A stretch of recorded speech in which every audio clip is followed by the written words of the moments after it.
Sejam muito bem-vindos ao Med Talks. Meu nome é Matheus, eu sou vice-presidente do Centro Acadêmico. Meu nome é Vinícius, eu sou diretor da Health Tech e sou vice-presidente da Liga de Inovação e Clínica. Eu sou Maria Júlia, eu faço parte da diretoria científica do Centro Acadêmico e eu sou a presidente da Liga de Clínica Médica. Eu sou André, sou médico epidemiologista e sou professor aqui na Faculdade de São Leopoldo Mandique de Limeira. Um grande prazer estar aqui com vocês, viu? A gente agradece, Seja muito professor. bem-vindo, professor. Ainda mais que a inauguração, né? O primeiro É o primeiro, podcast. Legal. podcast. Então, É Medcast, né? Med Talks. Med Talks. Não, porque tem um Mandicast lá, Uhum. que quem mantém é o professor Marcelo Napimoga, não sei se vocês conhecem. Sim. Então, a gente queria começar muito da sua área, muito do que você começou a falar ali para a gente em uma determinada aula sobre Oropost, né? Então, a gente tem esse interesse e dá o aprofundamento.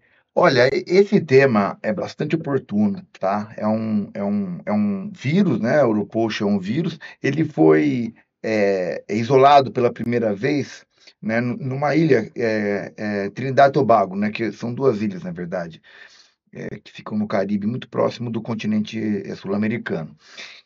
E depois ele foi encontrado no Brasil, né? Mas ele sempre ocasionou pequenos surtos na Amazônia. Ele é um vírus predominantemente zoonótico. O zoonótico significa ser que o seguinte, né? Ele mantém uma transmissão entre os animais, né? E nesse caso específico, por ser um vírus transmitido por mosquito, né? Ele mantém um ciclo entre os insetos silvestres e vertebrados silvestres, né? Então, o hospedeiro que mais é encontrado, esse vírus, é o bicho preguiça, né? Que ele acredita-se que tem uma importância muito grande na cadeia de transmissão. Mas também alguns primatas, né? Embora pareça, ele não é um primata, tá? Ele é de outra ordem. Mas primatas são reservatórios importantes, né? Pássaros também têm capacidade de replicar o vírus e transmitir para outros insetos, né? Eu falo inseto porque o principal vetor dele para o homem não é de fato um mosquito, tá? Ele é uma mosquinha bem pequenininha que suga sangue. Por que a gente fala isso? Porque a gente utiliza geralmente o termo mosquito, é um nome vulgar, mas é utilizado pelos culicídios, né? Que é o pernilongo, que é o Aedes aegypti, o anófilis, todos esses são culicídios, né? Geneticamente, eles são distintos dos transmissores desse vírus, que quem transmite principalmente para o homem é o chamado culicoide, né? É uma outra espécie. Vulgarmente, essa mosquinha é chamada de maruim ou mosquito porva. No interior chamam de mosquito pólvora, porvinha, porva, vários nomes comuns. Show. E professor, até falando sobre isso também, você comentou que sobre uma pesquisa que você estava fazendo, e aí por um acaso você acabou descobrindo que não era bem assim, porque você estava vendo números altos ali acontecendo, mas no fundo não era bem assim, era um erro ali estatístico do local, e a gente queria ter um pouco dessa ideia da pesquisa, porque nem sempre é o que A gente está acha. aparecendo, né? E aí acabou que, né? Veja, existem várias pesquisas em desenvolvimento sobre o Oropost, né? As pesquisas que são realizadas no momento são no sentido de entender o aumento na área de transmissão, tá? Aquela questão que eu coloquei na aula, foi um artefato, né? Que, como é um vírus que pode causar, em algumas situações, tem sido descrito pelas primeiras vezes, alguns casos de malformação, foi um caso só descrito até o momento, né? Que foi confirmado no Acre, um caso de malformação congênita associada à infecção pelo Oropost. Mas ainda não existe um volume de informações suficientemente grande que possa confirmar essa relação. O que aconteceu ali foi a gente foi fazer uma investigação, né? Identificamos que tinha um aumento no número de crianças mal formadas na região de Rondônia, né? Particularmente perto de de Porto Velho, e apesar dessa impressão inicial, quando fomos conversar com a equipe da Secretaria de Saúde local, de fato o que houve foi que eles fizeram uma investigação retrospectiva, né, de crianças que eventualmente pudessem ter alguma malformação congênita com os agentes comunitários. Então, os agentes comunitários visitaram as casas. E o problema é que eu acho que nessa busca por tentar entender se havia alguma malformação congênita, pode ter havido um sobrediagnóstico, né? Acabou enviesando ali Exatamente, né? Porque o rigor que acompanha geralmente o registro de uma criança com malformação não foi seguido, uma vez que quem acabou, né, tendo a responsabilidade por fazer a busca foram os agentes comunitários. Mas, independentemente disso, o que a gente tem que, eu acho que, entender é o que está acontecendo com o Oropost, tá? Isso aí foi um artefato, tá? Foi um viés de uma análise que começou, mas a gente tem um problema bastante sério, tá? O Oropost, como eu tinha falado no começo, ele era restrito à Amazônia, mas ele está se transmitindo em outras áreas, tá?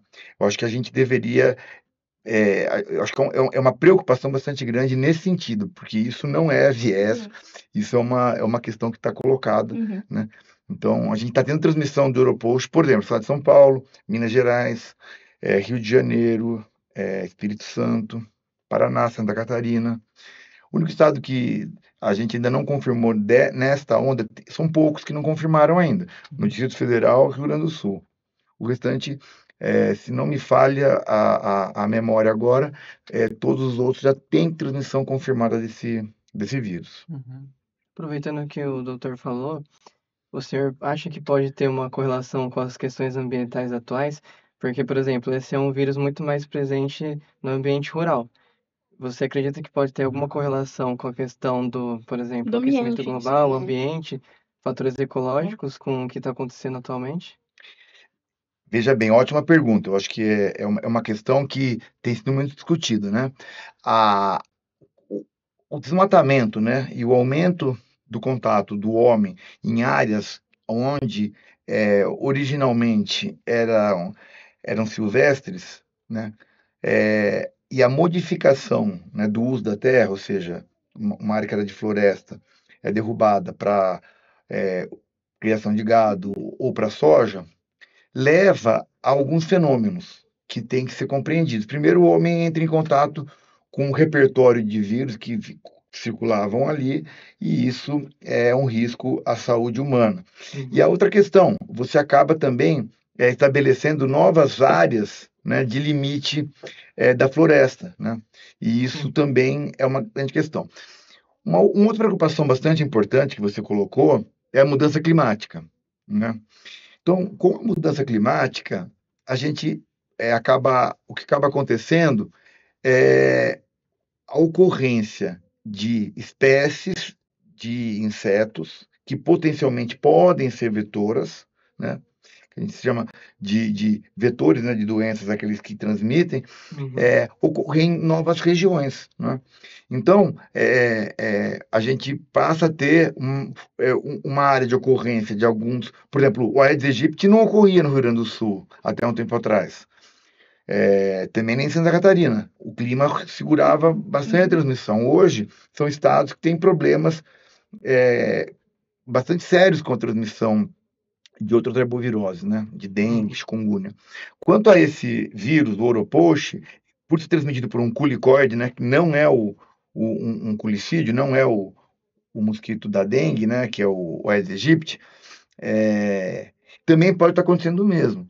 Ou seja, a área de ocorrência dele deve estar aumentando. E por que a gente imagina isso? Porque até o momento não foi encontrado outro vetor capaz de transmitir, né? E a gente não monitora muito bem a ocorrência desse culicoide, porque como não tinha tanta importância em saúde pública, não havia um monitoramento tão rigoroso sobre as áreas de ocorrência. Certo. E o professor falou que ele tá, tipo, se disseminando, né? Ele saiu de uma área que era predominante, que era a parte mais norte do país, e agora ele tá, tipo, São Paulo, tá vindo pro Sudeste e tudo mais. O professor acha que, tipo, a gente consegue determinar ele por exemplo, com algum sintoma específico, porque a gente consegue determinar, por exemplo, o dengue, tem os sinais de alerta e tudo mais, chikungunya. O professor acha que a gente já consegue delimitar alguma coisa que seja, tipo, eu suspeito que seja realmente o Oropochi. Olha, uma ótima pergunta também. A questão é a seguinte: os sintomas clínicos do Oropochi são muito semelhantes, tanto a dengue como a chikungunya. Tem uma grande sobreposição, né? Então, é difícil diferenciar um vírus do outro, né? Então, é muito importante que exista uma vigilância virológica, ou seja, que o paciente não fique só no diagnóstico de suspeita clínica Uhum. e tratamento. Por que que não basta? Porque, embora as três doenças, nenhuma dessas três arboviroses, né, que a gente está comentando, Oropochi, chikungunya e dengue, que são os que estão preocupando no momento, né? Embora eles não tenham um tratamento específico, é importante, primeiro, a gente saber da ocorrência para entender como que está sendo a dinâmica desse vírus.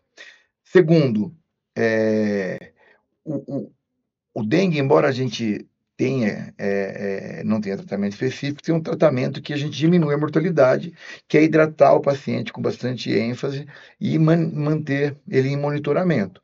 Então é importante que a gente mantenha esse tipo de abordagem, independentemente do diagnóstico. Mas o diagnóstico específico de cada um desses vírus é muito importante para a gente entender as formas clínicas que são menos comuns, né? No caso do chikungunya, existem formas graves que são associadas à sepse viral, à sepse bacteriana como complicação mais tardia, né? Insuficiência respiratória, miocardite, enfim, é um conjunto de manifestações clínicas potencialmente graves que estão associadas ao chikungunya, e é importante que a gente consiga dimensionar isso, né? Porque senão acaba ocorrendo muito diagnóstico errado, porque aí existe essa sobreposição né, de sintomas, daí esse passa a ser um grande problema mesmo. Né, de poder diagnosticar, por exemplo, uma arbovirose como, né, de modo errado. E, professor, do ponto de vista mais técnico, como funciona, por exemplo, essa mudança desses vírus? Assim, é uma mudança muito drástica? Porque a gente sabe que a gripe é do bem nada, né? complicada. E como que e até que ponto essas mudanças virológicas estão, tipo, fazendo com que ele se dissemine mais aqui para a região do sul-sudeste? Olha, mais uma pergunta muito boa, né? Não quero ficar só, né, elogiando as perguntas, mas é uma pergunta muito, muito boa, muito inteligente. Paralelo com a gripe, com o vírus da gripe, né, é perfeito. Por quê? Porque, veja, você tem duas formas de um vírus evoluir, não é? As mutações que vão ocorrendo ao longo do tempo, que são geralmente mutações de ponto, ou seja, são durante a transcrição uma ou duas bases que vão se alterando, até um segmento pequeno é perdido ou acrescentado. Então, isso é muito comum, principalmente nos vírus que não têm reparo de DNA, não é DNA, é RNA, então, e também não tem nenhum mecanismo de reparo, então eles acabam, ao longo do tempo, acumulando uma série de mutações. Isso é uma forma de ele mutar e ele evoluir. Existe uma outra forma, que é uma troca de material genético, que aí sim são trocas mais quantitativamente importantes. O influenza faz isso. Geralmente, uma nova linhagem, quando é pandêmica, ela é fruto de um rearranjo cromossômico. Não pode falar em cromossomo, porque não é um cromossomo, é de segmentos de RNA, né? O vírus da gripe tem 8 segmentos. Quando existe uma mesma célula, geralmente um mamífero, pode ser o porco, muitas vezes, ele pode se infectar com duas linhagens, uma humana e uma aviária, e nessa infecção com dois vírus na mesma célula, na hora que vai montar a nova partícula viral, pega um pouco de material genético de um vírus e o material genético de outro vírus, e você tem um rearranjo, você tem uma reorganização viral, e, portanto, você cria uma nova linhagem bastante diferente da anterior, muito mais diferente que se fosse por uma mutação de ponto. Com o Oropochi acontece a mesma coisa, tá? Ele é um vírus, tem 3 segmentos, tá? quando também acontece de infectar dois vírus diferentes, a mesma célula, e pode haver esse rearranjo, né? E que são mudanças importantes. A linhagem atual, ela é fruto de um rearranjo. Esse rearranjo, pelos estudos de filogenética, acredita que tenha ocorrido por volta de 2015. Só que, apesar de ele ter sido identificado já anteriormente, esse vírus continuou circulando na Amazônia junto com outros vírus Oropouche, com outras linhagens de Oropouche. Não se sabe exatamente o porquê, mas a partir do final de 2022, ele passou a aumentar rapidamente a sua presença nas diferentes regiões da Amazônia. E um grande sobressalto houve a partir do final de 2023. Por volta de novembro do ano passado, teve uma dispersão bastante grande e todas as linhagens que ocorriam na Amazônia foram substituídas por essa linhagem de Oropouche. Então, a partir desse momento, a gente acredita o quê? Que ele deve ter uma vantagem competitiva em relação às linhagens anteriores, porque ele substituiu os anteriores e a partir daí ele passou a ocorrer em outros estados. Então, indicando também que sugerindo também, né, não é uma certeza, mas sugerindo fortemente que ele tem algum ganho na adaptação entre o vetor e o humano. Então, ele deve estar tendo alguma vantagem competitiva. E isso fala a favor dos estudos que foram feitos já em laboratório. Comparando as linhagens anteriores com essa linhagem atual, é possível identificar que a velocidade de replicação viral em células de mamíferos é mais alta nessa linhagem. Então, você tem titulação de vírus em cultura mais alto para este vírus do que para os vírus anteriores, sugerindo que ele tenha realmente uma adaptação melhor. Muito interessante. Não, muito bom mesmo. Uhum. Tem alguma questão? Eu queria perguntar mais na parte clínica. Qual seria a conduta, por exemplo, de um médico quando ele se encontra, por exemplo, que ele suspeita de um diagnóstico de Oropouche, porque não tem vacina ainda? Eu sei que tem um exame sorológico, certo? O senhor poderia mais falar sobre essa conduta nesse caso? Olha, do ponto de vista médico, individual, do cuidado com aquele paciente específico, a preocupação não é evitar que ele tenha complicações, uma vez que a gente não tem ferramentas que possam evitar as complicações e tudo mais, mas é importante monitorar, tá? Por quê? Porque, apesar de não ter, até o ano passado, nenhuma forma fatal dessa doença, né, do Oropouche, este ano foram já descritos 2 casos de óbito, tá? 2 casos, foram não sei quantos mil casos, papapá. Não. Veja, quando a gente está falando de 2 óbitos, uma doença que não tinha nenhum óbito durante décadas, sugere que pode estar havendo alguma mudança na patogenicidade. Mas essa velocidade na replicação viral pode estar associada com isso, tá certo? Então, e pode também ter casos que a gente, por não conhecer o agravamento, a gente pode ter não feito diagnóstico. Então, assim, a gente está começando a conhecer essa nova face do Oropouche agora. Então, é importante que a gente monitore muito bem os pacientes que vierem a confirmar ou que forem suspeitos de Oropouche. Ponto de vista de investigação laboratorial. Sorologia é uma possibilidade, né? Mas sempre a gente tem que dar preferência para os métodos moleculares. Por que eu digo isso? Porque, primeiro, né, a gente consegue coletas mais precoces, né? A gente vai coletar aí até o 5º dia de sintoma, e a partir do 1º dia pode ser coletado o exame de PCR. E uma outra coisa, uma vez identificado o vírus, a gente consegue sequenciar, e isso é muito importante para entender como que está a dispersão dele. A partir do sequenciamento genético, uma série de informações conseguem ser tiradas, né, desse vírus, né? A gente consegue saber por onde que ele veio, de qual linhagem ele é, tá certo?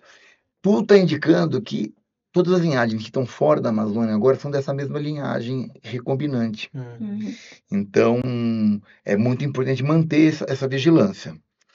Uma outra questão que tem preocupado são as questões da transmissão vertical. Não sei se você chegou a receber o material. Eu mandei para eles, eu ia falar disso agora, professor. Chegaram a ler o material? É que não deu muito tempo, mas é que a gente queria que o professor falasse um pouquinho sobre o artigo que o professor participou e tudo mais. Que fala um pouco dessa transmissão vertical e... É o seguinte, né? O vírus do Oropoche, ele, durante todo esse período que ele estava restrito à região amazônica, nenhuma forma de transmissão vertical havia sido descrita. Este ano foi identificado em alguns fetos, né, de vítimas de abortamento com malformação congênita em Pernambuco, foi identificado o vírus do Oropoche no feto, tá? A partir daí, o laboratório de referência para a Amazônia, né, que chama Evandro Chagas, ele passou a fazer investigação para Oropoche de várias amostras que tinham malformação congênita, que haviam sido investigado o Zika e não deu Zika, não confirmou o Zika. E encontraram em 4 dessas amostras anticorpos da classe IgM nas amostras do feto.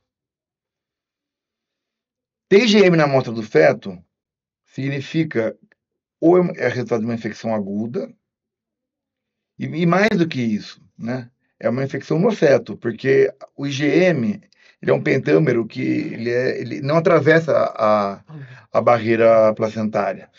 Então, se ele está no feto, é porque o vírus foi um anticorpo produzido pelo vírus. Mas não conseguiram identificar o vírus no feto, mas identificaram os anticorpos da classe IgM. Então, sugerindo que possa ter tido uma transmissão vertical e como uma possibilidade também que a malformação congênita pudesse estar associada Como a gente teve lá a com a essa. Zika, né? Exatamente. Um paralelo foi feito imediatamente com o Zika, né? E a partir daí o Ministério da Saúde emitiu um alerta para a Organização Pan-Americana de Saúde, etc. Então, embora não esteja muito bem ainda compreendido esse fenômeno, é uma evidência de que...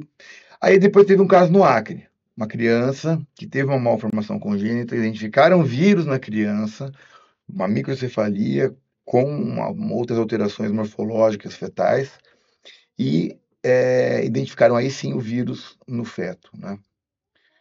Então, assim, parece ter essa questão. Agora, o trabalho que eu participei foi um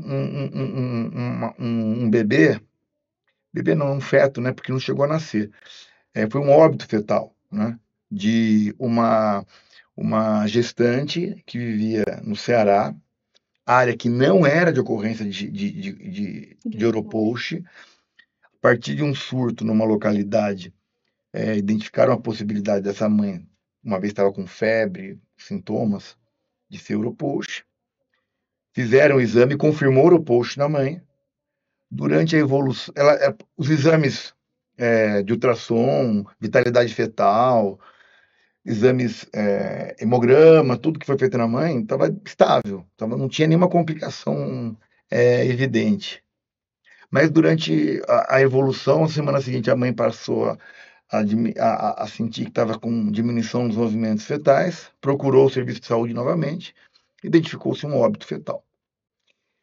Nas amostras que foram coletadas do feto, tinha vírus, tinha RNA viral em todos os tecidos, sugerindo aí uma transmissão vertical com um óbito fetal.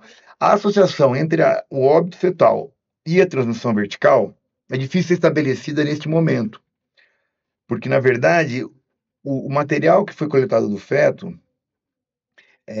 não tinha condições de fazer análise histopatológica. que poderiam contribuir. Por exemplo, a imunistoquímica ou Uhum. histopatológico comum, né? A gente não conseguiria, não foi possível realizar, porque o feto estava morto há um tempo e já Uhum. tinha autólise, né? Que é quando o tecido vai degenerando e as próprias enzimas celulares vão destruindo as próprias células, né?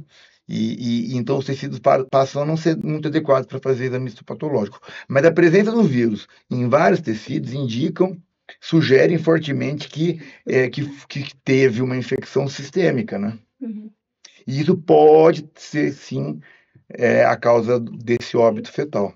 Bom, o que é o tal do parvinha? Vamos explicar Vamos. para as pessoas que estão ouvindo. Esse mosquito chama mosquito pólvora, mas não é mosquito, né? Já expliquei que ele não é um colicídio. Ele é muito pequenininho. Se fosse estudar ele do ponto de vista da família, ele é mais parente daquela mosquinha de banheiro. Já viu aquelas mosquinhas Uhum. que não fazem nada, que é só atormentando no banheiro, na parede. Sim. É mais da mesma família daquela mosquinha, tá? Só que essa mosquinha, né? Chama culicoide, ele suga sangue, né? Então ele pica o ser humano. A fêmea pica para poder coletar sangue, da mesma forma como a Aedes é quem pica a fêmea, Uhum. né, para a maturação dos ovos. E é bem diferente do mosquito dos mosquitos em geral, porque os mosquitos eles se reproduzem na água, né? Já os culicóides, eles se reproduzem na matéria orgânica. As larvas, eles não são aquáticas, as larvas, elas ficam na matéria orgânica, mais parecido com um bernezinho, uma larva Uhum. de mosca, né? Uhum. Então, só que quando amadurece, ele sai, é muito pequenininho. Esse que é uma outra questão, a gente não vê direito, tá? Não vê. Eu tive agora em Cuba na semana passada e tinha uma infestação, tá tendo uma epidemia de uropox também lá. Era uma área que não tinha nunca tido nenhum caso. Começou a ter caso a partir de maio. O país inteiro está com uropox. O país inteiro. São 91 municípios em todas as províncias do país. E é um país que tem uma certa vigilância, uma certa não, tem uma boa vigilância virológica. Do ponto de vista sanitário, eles são muito organizados nessa vigilância. Então, acredita-se que possa estar ocorrendo em outros países do Caribe, né? Uhum. Então, essa expansão geográfica não se restringe ao Brasil, também está envolvendo outros países. A Bolívia nunca tinha registrado casos, começou a ter casos. Está tendo surtos, né? Na Colômbia, Peru, né? Na América Central. Então, é uma expansão geográfica que, além de ocorrer em áreas novas, também está ocorrendo transmissão alta em países que que já tinham transmissão do vírus, né? Então, parece ter uma questão que pode ser ambiental, como foi colocado, ou seja, mudança climática favorecendo a expansão da ocorrência do vetor, né, essa mosquinha, né, que esse maruim ou mosquito porva, mas também pode ser deve ter uma contribuição bastante grande da mudança genética do próprio vírus, né? Quanto às questões que envolvem a proteção, né, que foi colocado, repelente, provavelmente não tem estudos específicos contra ele, mas a gente acredita que possa contribuir de alguma forma. O problema é que em relação à tela, por exemplo, ele passa por tela, porque ele é muito pequenininho. As telas normalmente têm 1 milímetro, ele tem menos de 1 milímetro. É impressionante o tamaninho desse mosquitinho. Você que mora em Valinhos, eu tive numa chácara que estava infestada desse mosquito. Ele não é urbano, de ficar no centro da cidade, como o mosquito Aedes é capaz. Mas ele pode ocorrer em várias localidades urbanas, principalmente nas faces em que são próximas à área rural. E ele é potencialmente mais complicado, né? Porque se ele é menor, passa ali pela tela, ele não precisa de água, matéria orgânica, daí começa a ser mais complicado ainda da gente fazer essa detecção. E um surto é muito mais provável, então. A questão da reprodução dele em matéria orgânica, ele é uma dificuldade para controlar, porque a gente não consegue eliminar toda a matéria orgânica, mas é uma dificuldade também dele encontrar a matéria orgânica tão facilmente disponível como o Aedes encontra. Então, ele tem sido encontrado muito mais nas regiões de borda das cidades, né? Então, nos centros urbanos, onde a gente pode sim encontrar o Aedes, a gente ainda não tem encontrado o maruim, tá?